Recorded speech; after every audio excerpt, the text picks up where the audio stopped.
Good morning, good morning, morning, good morning, morning.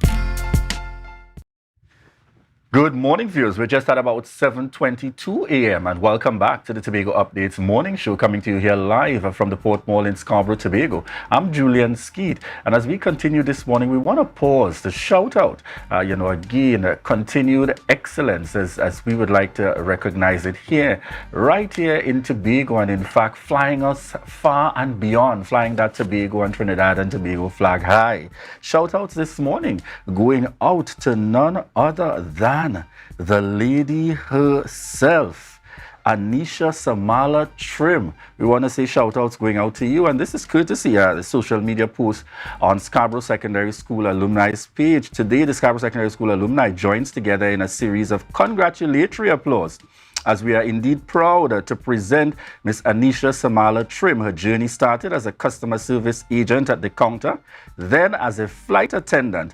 A seemingly Herculean feat was conquered as she earned her wings today, securing the handle as a pilot first officer.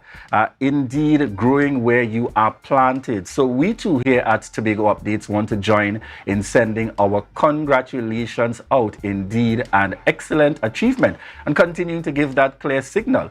We got to just work at what we set out our minds to achieve, and we can definitely enjoy the benefits of it down the road. And I also want to say congratulations to the support system, because, no man is an island and you always need that support.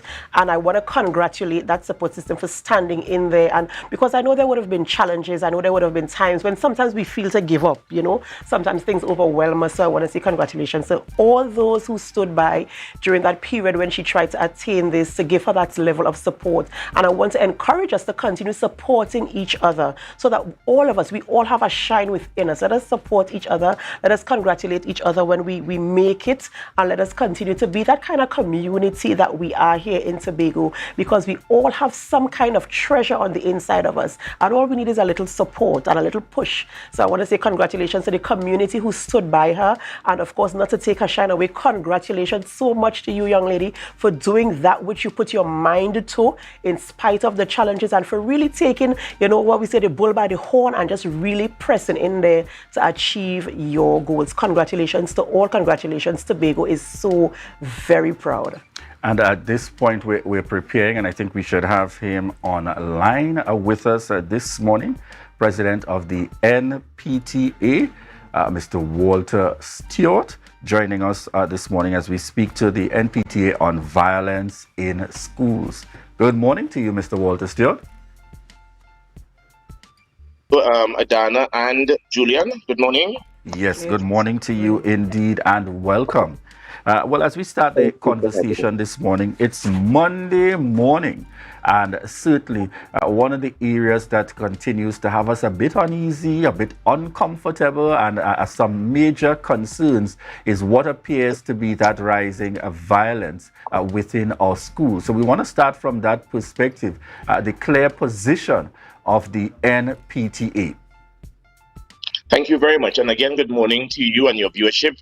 Let me start by probably referring to what was discussed last Tuesday at a breakfast meeting, EduTalk, by the Minister of Education, where she met with stakeholders and corporate Trinidad and Tobago. And she made the point that violence seems to be a culture in Trinidad and Tobago. And those who are not in the culture are attracted by the culture. And as such, whilst this violence seems to be revered, we now as stakeholders need to intervene and step in order to avert and mitigate this violence. If not, the nation of Trinidad and Tobago would be in a sorry state of affairs. And that probably is the nexus of what school violence is now bringing to us. So much so that crime is everybody's business. School violence now seems to be everybody's business. NPTA stance, of course, is that there is a zero tolerance to violence in our schools. And as such, with this zero tolerance of violence in schools, we really want to advocate that all our students abide by the school rules and seek to conduct themselves in such a way that the violence is now mitigated. I want to quote Julian, or probably wax biblical, when I say that the wages of sin is death, as for the Bible. The penalty as well for school violence is expulsion.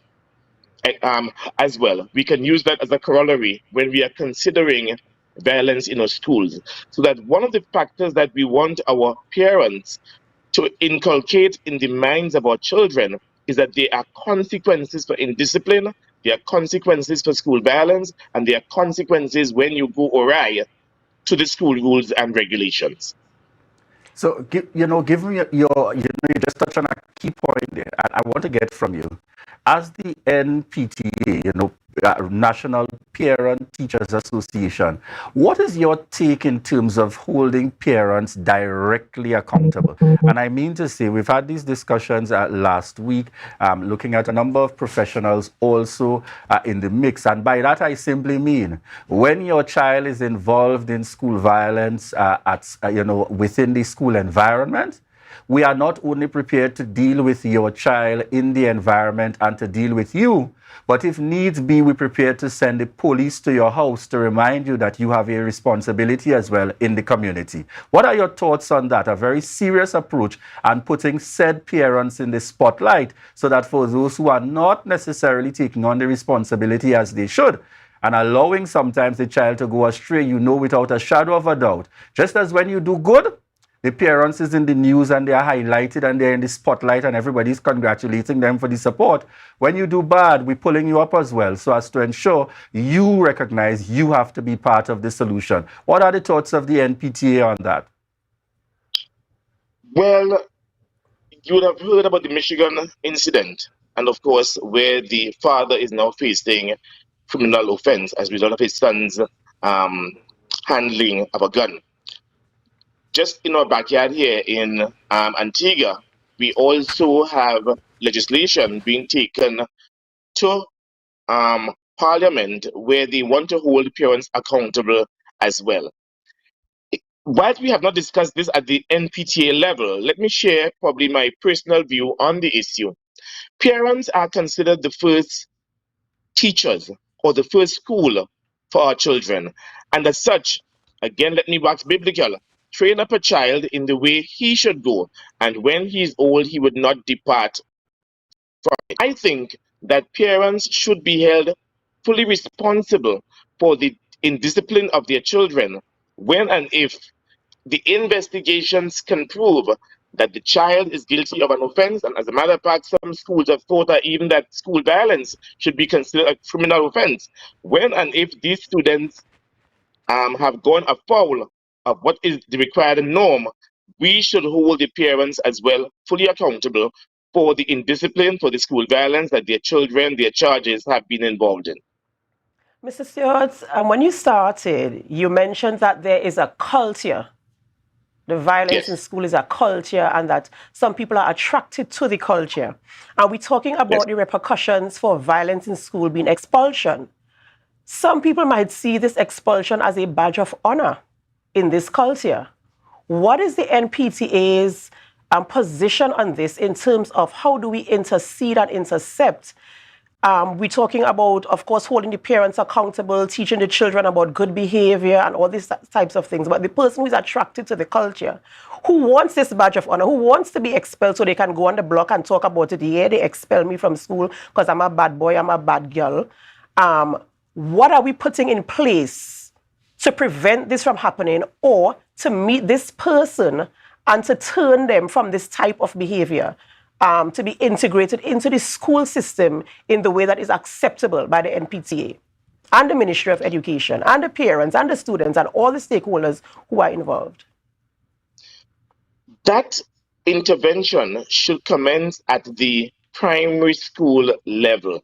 In other words, you are trying to be very proactive rather than reactive, so that the value systems and the inculcations that you are imbibing into the mind and the psyche of the child should commence even at the first year level.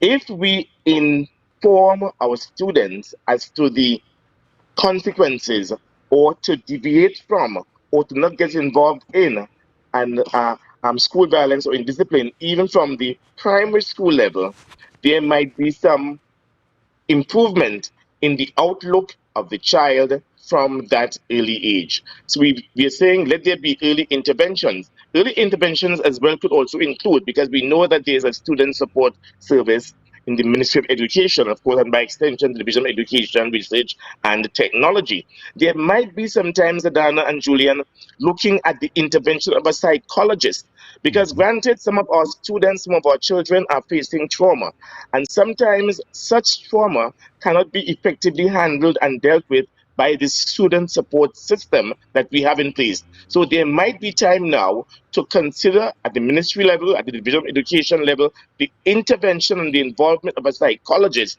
in order to get into the minds and the thinking of these children in order to ascertain what are some of the problems that these children and the challenges that these children are facing even at the primary level. That's one suggestion. From where you sit with the NPTA, who is legitimately engaged to intervene when the circumstances get challenging in a school environment? And I ask the question from the perspective that we've heard the views stating that the security officers attached to the schools are there to protect the physical plant. The teachers are not trained for that particular purpose. Who intervenes as best as is possible to bring things under some level of control? And have we come to a point where perhaps even our security officers should be so engaged to assist, if required in the circumstances, trained in such a manner? That is one viewpoint as well. I was on a particular interview quite recently, and the interviewer was asking about the presence of police in our schools. And whilst the jury is still out on that, there might be, especially in the hotspot schools that we know are involved in high deviant behavior, there might be need to have the presence of the police in some form or fashion very close by, because I hear you with regards to the security officers and of course their particular portfolio not getting involved in that kind of activity because of their own safety. There might be the time might be right, yes indeed, where we can now employ security officers who are so trained to be able to deal with and handle students when they're involved in deviant behavior. But certainly it doesn't negate the fact that we should also consider looking at the presence of police officers in the environs of the school in order to deter, to some extent, students even thinking about getting involved in that kind of behavior. Mr. Stewart, I want to go back to this term culture, the culture of violence. Yeah. And some of the things we're talking about are put in place for should something happen or when something happens. The police is going to be there. This one is going to be there. After it has happened, the child will be expelled from school. But the act of violence, it stems from somewhere. And this is something that we have to pay attention to as well. We have to ensure that some sort of collaborative effort is taking place from as early as in the home. We spoke about holding the parents accountable. We have to do something that is called changing the culture. We have to change the culture generally in our societies, in our homes, and in our communities.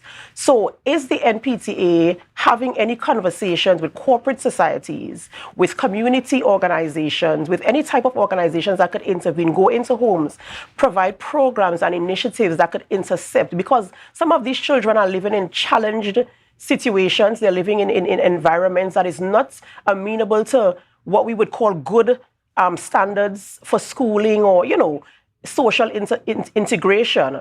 Is anything being put in place at the community level, at the home level, to assess possibly if it is possible, and also to provide some measure of relief? Because some of these children, it stems from in the home, from in the communities where they hang out in the evening, where they hang out at night. Sometimes their parents inside in their bed and they're still outside hanging out. I remember as a child growing up, by 6:30, 7 p.m., I had to be indoors once I did not have after school lessons. So what is being put in place? Are we having conversations with persons who are supposed to be stakeholders to help us to curb this level of violence before it even enters the schoolyard? Sure. Thank you very much for that question. And one of the goals and objectives of this President NPTA executive is to conduct what we consider to be town hall meetings on parenting throughout the length and breadth of Trinidad and Tobago. Because granted, when I became a father 30 odd years ago, nobody taught me how to be a father. And of course, similarly, many of the parents who are even looking at this interview this morning, so that there needs to be a parenting program, even taken to the prenatal stage of our mothers and of course our fathers when they go to the health centers, for example, the clinics, prenatal, and of course being able to introduce and of course expose them to the best practice, some of the tried and tested methods and mechanisms of parenting. So yes, a national parenting program is one of the initiatives that this new executive is launching into and taken for the length and breadth of Trinidad and Tobago in order to apprise our parents or would-be parents how to be a better father, how to be a better mother, how to be a better parent. All right. Thank you very much indeed. And I want to get very quickly from you, Mr. Walter Stewart, a comment coming in as it relates to staffing and what may be certain gaps. Is the NPTA having the necessary conversations to emphasize the need sufficient psychologists in the system and the other professionals that will provide the requisite support? Yes, certainly. We had a meeting recently with the Minister of Education, and of course, these meetings are going to be ongoing. And certainly, those are some of the issues that we intend to take up with her and, of course, the technocrats on an ongoing basis. Because I make the point again, school violence is everybody's business, and as such, whatever mechanisms can be put in place to mitigate or to reduce the level of violence in our schools, the NPTA is going to go full length in order to ensure that such mechanisms are not only discussed, but of course implemented. Because sometimes you think we are just talking and it's just talking all the time and it becomes rhetoric after a while. But of course, it is about time that we begin to put some action behind the talk and to ensure that such action is definitely going to be a resolution, a solution to what is presently taking place in our schools. Thank you very much there. Walter Stewart, President of the National Parent Teachers Association, for joining us here on the Tobago Updates morning show. Folks, a very important and critical conversation and, very good things mentioned, but certainly remember, we are all stakeholders in this thrust to ensure that our students succeed as we look forward to building a better Trinidad and Tobago. Remember, you've got to play your part, and most certainly kudos and commendations going out to the NPTA for making its contribution and continuing to play that pivotal role. Viewers, we want to thank you so much for the continued love and support and for choosing the Tobago Updates morning show. At this point, we're prepared to head on out to a break, and we want to remind you that this is your opportunity to share the live, share the live, share the live.